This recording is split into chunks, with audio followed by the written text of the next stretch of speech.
Alright, I'm down in Waterloo, and this is the Fearless Warrior here.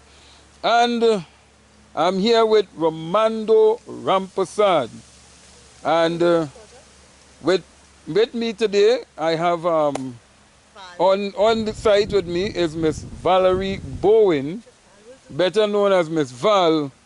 Yeah, for some strange reason, I don't know, my reporter is let's try to dictate the pace here, you know. But we are here, we are here, we are here. And we are looking at some of the work that Mr. Rampersad, who is better known as Dr. Enviro, yes, Dr. Enviro, would have done some years ago, and now you're seeing the actual project in which it has flourished and actually grew. And so you're going to see it. You're going to see it. A lot of mahogany trees. You're going to see. This is the bamboo. So when they say bamboo can plant on the coastline, and then you're going to see. Look at the color of this bamboo. You don't see this color. And this is Romando, tell me something. What is the purpose for these tires? Okay. In the beginning, when I started this project, there was a huge amount of deposits of tires and discarded material here. The majority was tires. And I decided, why should I allow for these discarded tires to make an eyesore, create an eyesore on our coast? So I decided to use it. I utilized the tires as a buffer, and as you can see, all the mangroves that's growing here, they're growing inside of the tires. Here's the thing, what I decided to do, utilize the tires to create a buffer along the coast. Each tire you see there would be about 6 tire heights. So you have about 5 or 6 tires under the sand. Okay. By creating a mangrove forest, what I was able to do is to contain the oceanic energies and the swirl that came with it, so that they deposited their sand here, which means they would have buried the tires, and tires would have been a stabilizing factor For the soil. for the soil and for the coastline. This is the fact remains that we in Trinidad for the longest while, we like to complain. Well, I would not just say Trinidad, but most Caribbean islands. We are always complaining. And today we are now complaining about the oceanic pressures and the rise of the oceanic waters. Here's the thing. We are complaining of ocean erosion. Well, here's the thing. Here's the thing. The reason why we have had this, and we are going to continue to have it, is because over the years, and I make no excuse, and I make no apologies to my grandfather, my grandmother, and my great-grandfather. They were part of it. They would have looked at the mangrove forest along the coast, and they would have not seen an important part of the ecology and the well-being of our environment. What they would have seen was timber,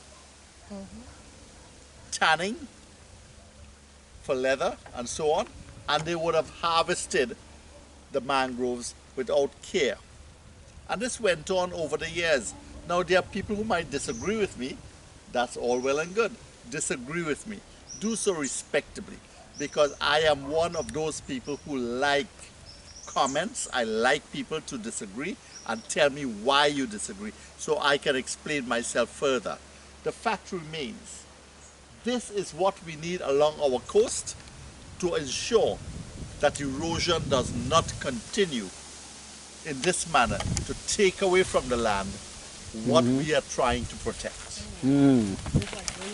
So, but tell me, Mr. Rampersad, Dr. Enviro. Let me call it Dr. Enviro now. I think that's a Yeah, because I think that's the better thing to do, you know. What tree is this basically? Because a lot of people don't know what is this type of tree. This is an almond. They the almond where is it? This is the almond that you use when you're making certain types of cakes and so on. Yeah, this is normal Really? You almond. dry it, you cut the seed, you take out the almond, you dry it, and you grate it into your fruit basket. The fact remains Trinidad is one of the best places this side of the hemisphere. We have everything that you will need, and it is used. What do you think they make the almond essence from? Almond milk, Almond milk. almond seeds, almond nuts, almond. The fact remains I planted all of these things here primarily for one specific reason. Not only would it have been good for the environment, but it also supply a means by which people can harvest certain types of food. For instance, this Is the almond nut. is an almond nut. It is dried. If you cut this open, you get the nut inside, because this is just a shell Yes. that protects the nut. And you can use that nut in everything that you do. Here's the thing, I am saying again, I continue to say, and I can't understand why it is that people do not understand what we need to do throughout the world. But I am concerned about Trinidad and Tobago. We are a small island nation, and I am concerned that the ocean is wreaking havoc on our coastlines. And the way to curb that and to temper oceanic energies and to cool it down and maintain our soil and the integrity of our coastlines is to go biological. Concrete walls are not going to do it. We must go back to our natural nature. Look at the beauty in that one. Look Well- at the color of that leaf. This is a mahogany leaf, Look how pretty that is. And it's a mahogany trees here. and there's, yeah, But hundreds. let me ask you this question, Romaldo. Well, Dr. Enviro, I don't know why. Why you want to change your name? Doesn't matter. You can call me anything you want, just don't call me late for dinner.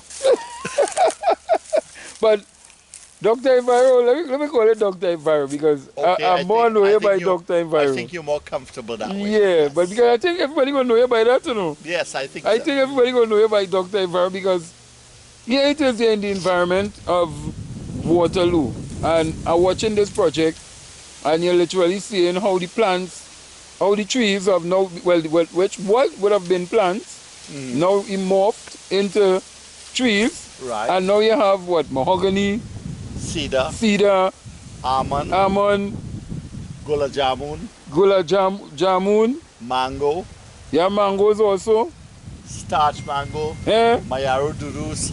You also, Miaro, we will quite a Miaro in Waterloo. well, it's just a name. By the way, Okay. guys, Romando, what was here before? Well, okay. This entire area, Mm. To come basically, on camera. Borrow his hat. this entire area, No, don't borrow his. Borrow his. this entire area was basically planted in cane, sugar cane, Mm-hmm. Cover here. right? No, no. Cover it. It was planted in sugar cane. But here's the thing.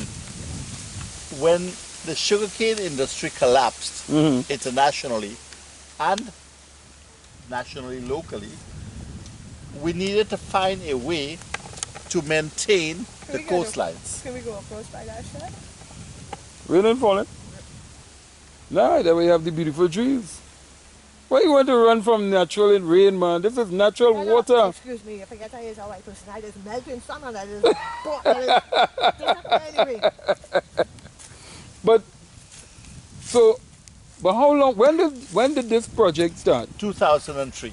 2003. Yes. So 2003 to 20.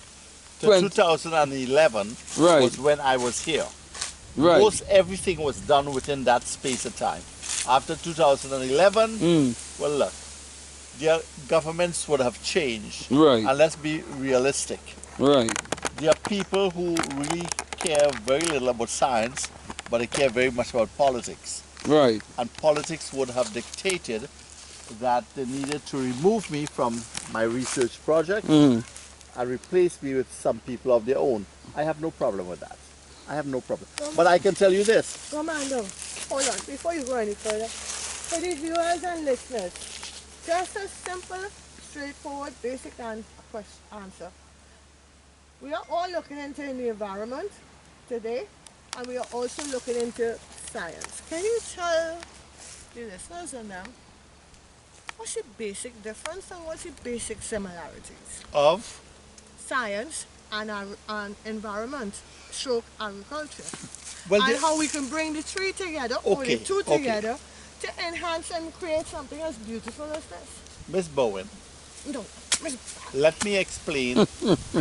Let me explain to you in the first instance. There are no similarities between science and politics. There are similarities between science and nature. yeah. Science is basically the technology that allows to help send a helping hand to nature, that nature would have achieved what we would have liked for ourselves. Here's the thing.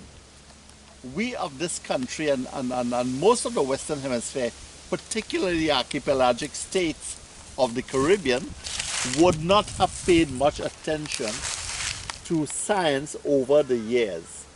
Today we are now paying attention because we have now realized that science basically could be married with Environment. environment, and the science of environment now comes into play. I can tell you something.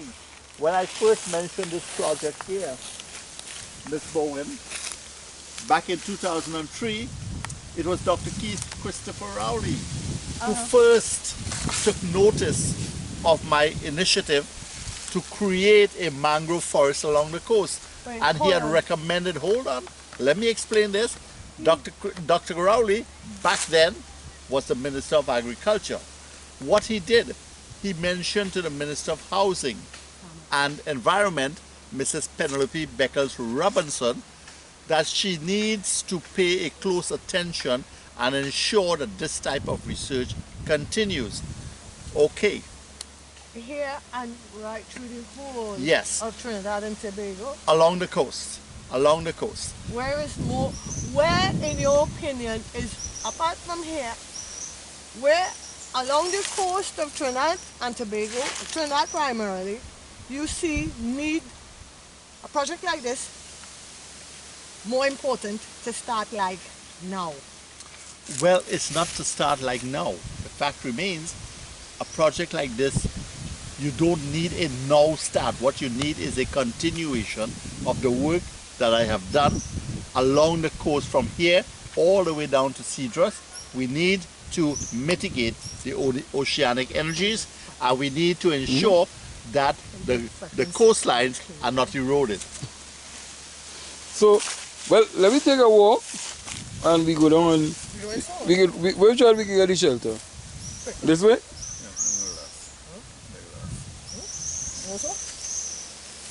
Let me just take a walk this way and I'll come right back. All right. No, it's not that. This.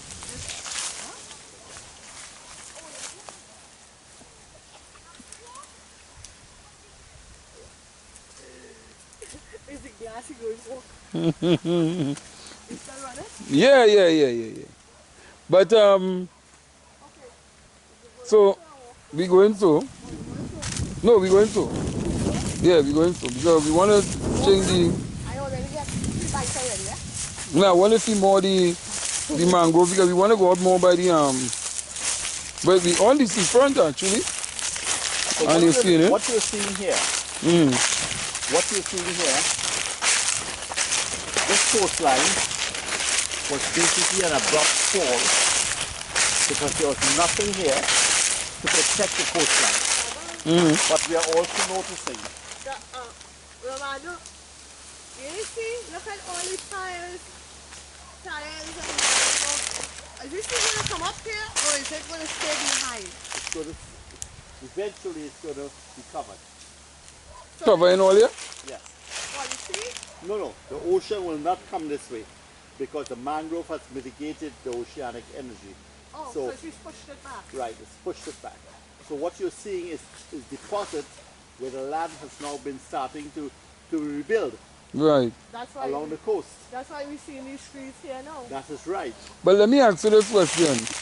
By pushing back the oceanic currents that you was talking about, meaning that you're pushing back the ocean to where it Somewhere. was supposed to be, wouldn't that affect somewhere else in the country? Ah, I am glad you asked that question. That's a very important question. The fact remains, Before you go any further, what are these? I know they're shells. well, in local parlance, chips. Huh? Chip. And they from the sea. Yes. This, Okay.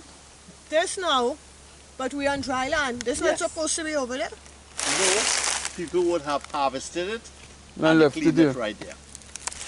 And that is natural. And, right? The fact remains, I'm glad you asked that question.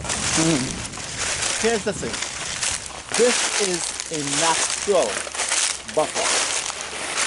It does not restrict the water of the ocean from coming in. Right. What it does, it prevents the oceanic energy, which would be the oceanic currents, from actually affecting the land. Those roots that you see embedded and intertwined with each other perform a beautiful and natural duty. It's like a fence. It is not just a fence. It does not stop the water from coming in. What it does, It's a it buffer. allows the water to come in, but when the water comes in, the water deposits all of their nutrients right there. It's a buffer. All the sand is deposited right there. Okay. So it rebuilds the sand, but it does not create stress points along the coast. Anyway, what creates stress points would have been a concrete wall would have created stress points that would allow the ocean to take away from another part. So we are not prohibiting the ocean from entering. What we are actually doing is just giving nature a helping hand. As I said before, we need to understand science and the environment work hand in hand. And we must work with the environment to ensure that there's still going to be a Trinidad and Tobago in the future. So it won't damage another part of Trinidad, even though It will not. it will not. But if you put a concrete wall, it will.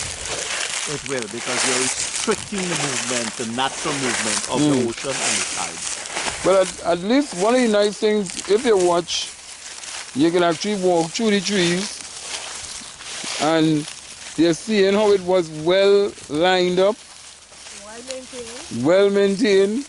well tuned. You understand? And you don't really get this on your coastline, because even when you go Maracas Beach, they literally cleared everything We don't get this. and you don't get natural trees. Emma, we don't get this. Look how beautiful this is. Hello, Trinidad and Tobago. Look how beautiful this is. How much people know this exists here in Trinidad? And down in To come Waterloo. and sit down and enjoy this ambience. This is absolutely Well, this is all the more reason why this project must now be maintained and be constantly maintained to ensure that it does not degenerate. Because as it stands today, if you look around, it can. it is being degenerated, and we need to ensure that this continues. However, I will advise that we do not give my project to someone who cannot and will not be able to continue my work. But so this is one of the trees that would have been planted, Yeah, That's right. which is the almond tree, and this is one of the tiles. that was That planted. it was planted in. That tire remains there. Unless you cut them out. No, it's not going to be cut out. It stays right there. But it wouldn't stifle the No, it's an almond tree. Oh, so it wouldn't. No, I know some trees get fat from the bottom now, Yes. Wow, Devin, look at it. and there's it here. Look at it now. So all these on the coastline was basically done with tiles. That's right. Now, if we didn't do this, the coastline erosion Would have continued. continued as it is here. If we didn't do this and create this buffer, this erosion would have continued further inside. That's right. But now you're seeing that it has halted. Actually, it's pushing it back up. That's right.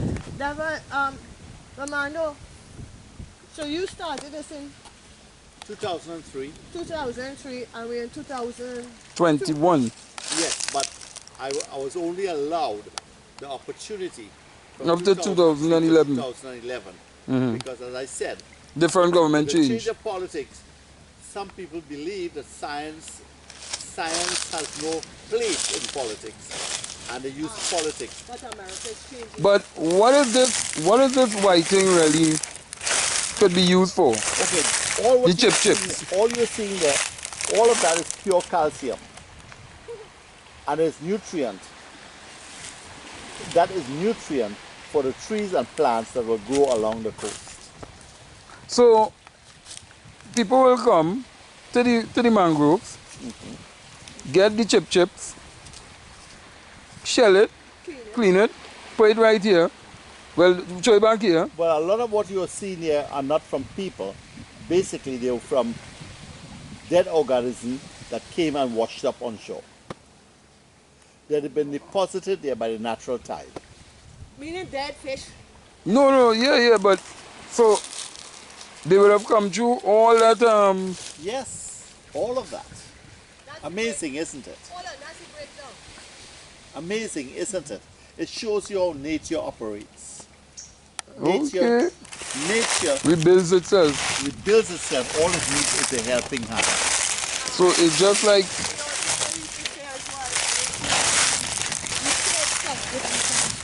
Give nature, all we need So- to do is to continue to give nature a helping hand.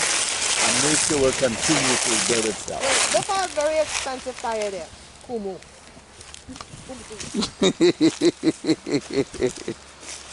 Now you know why it is. I always say, this is one crazy lady.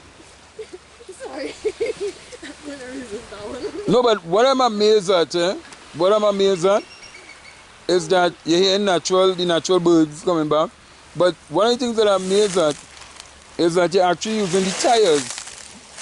Tires that So- they're looking to try and get rid of burn Burn and all these different things It's more is destructive. being reused in the environment. We use it right through. Why should we discard things without finding a proper use for it?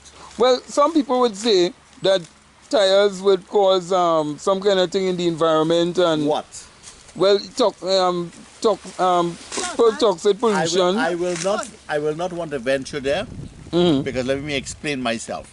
I am not a chemist, but I can assure you this: if you speak to anyone within the chemical field, they will allow you to know that tires are basically the oils that was extracted from the earth Which is that was natural. used to rebuild tires.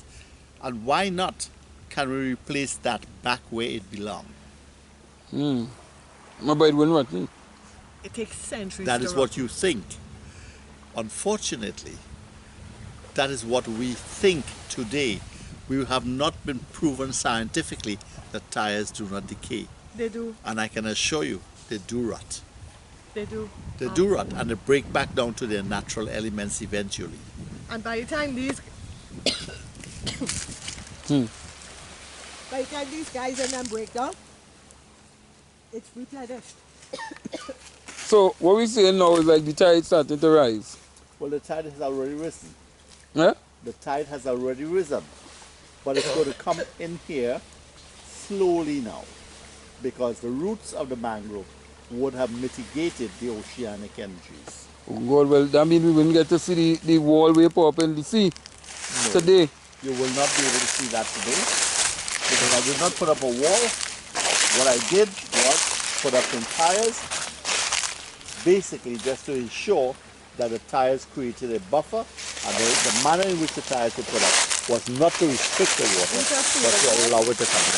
Yes, They were fever grass. yes, You actually planted fever grass. yes.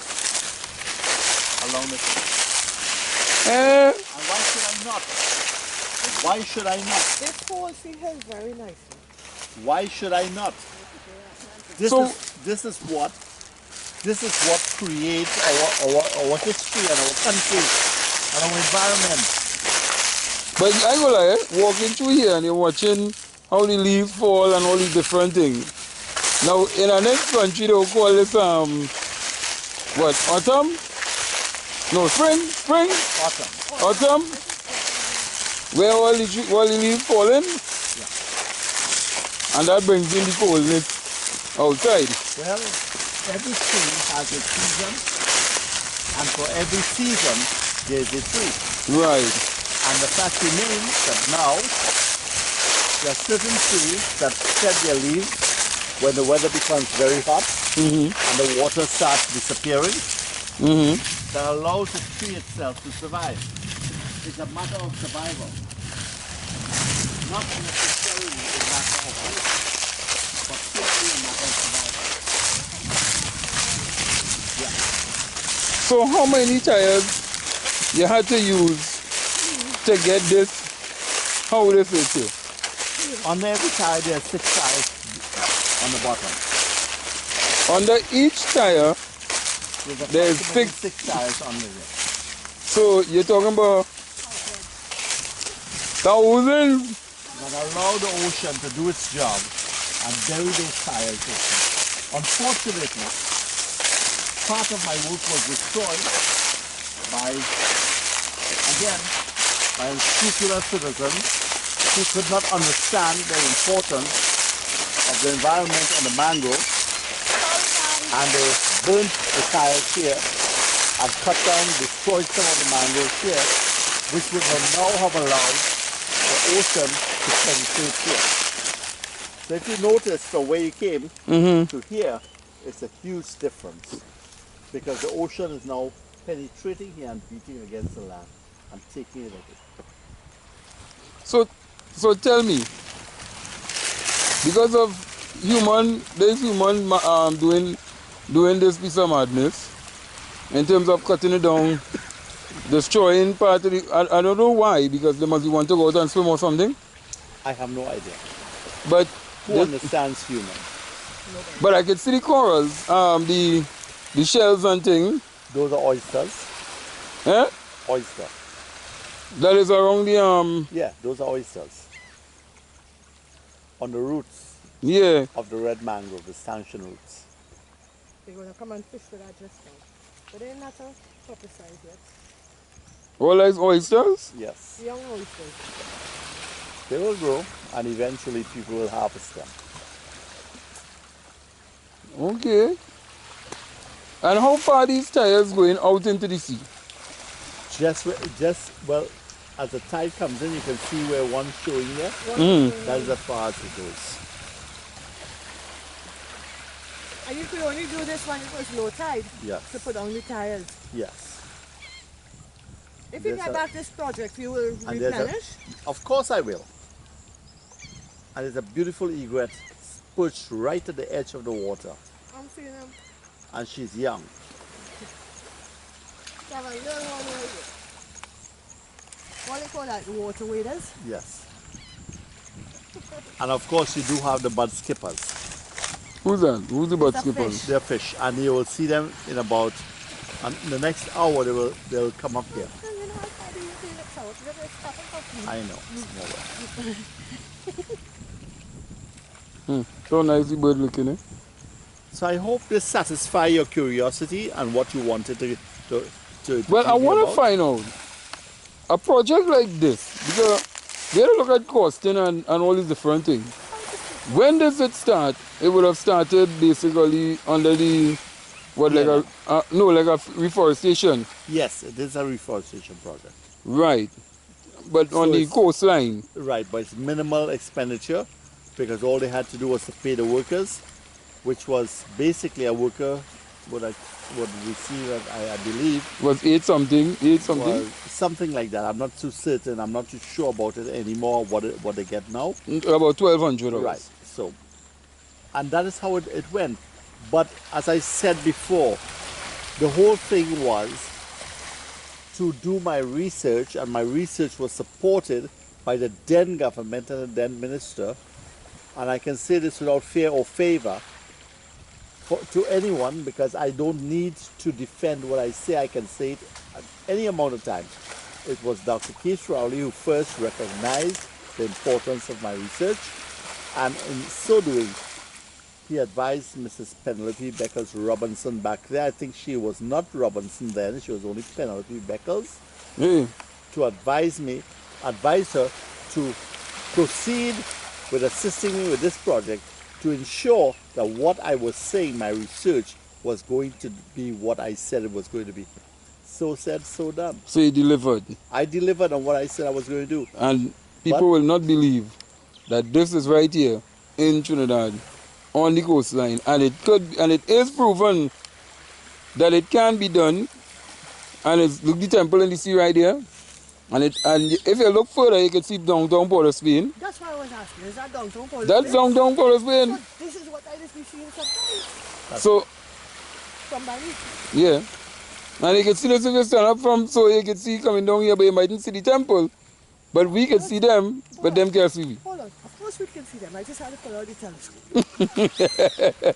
But I'm glad that we came down here today, Because Dr.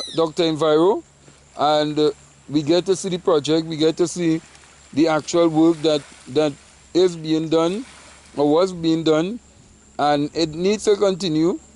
I'm just kind of sad that the one on the Beetham did not have your involvement in it, because I'm seeing where I was passing there and I did see, no, let me tell you this. that is for part 3. But no, but they will see that where I saw the pipes running, and I was asking myself, why would somebody put pipeline to run In a mangrove. in a mangroves where in a wetland? In a wetland. In a wetland where It's a water. you're going to see water coming up and emerging for 6 months basically for the year. And fire is going to take place just now. If I Because were- people always smoking and throwing the cigarette out, and that might end up causing fire. So, what, you see, and this is the thing that I can understand. Well, my friend, let me stop you right there. I am no longer involved on that project on the Beetham, and I will no longer be involved in speaking on that project on the Beetham. Whatever transpires, come what may, it will happen. Eventually, my government and the government of Trinidad and Tobago would come to their senses and see that the project itself has failed, and they will shut it down and reintroduce that project, and I would be happy if they do so.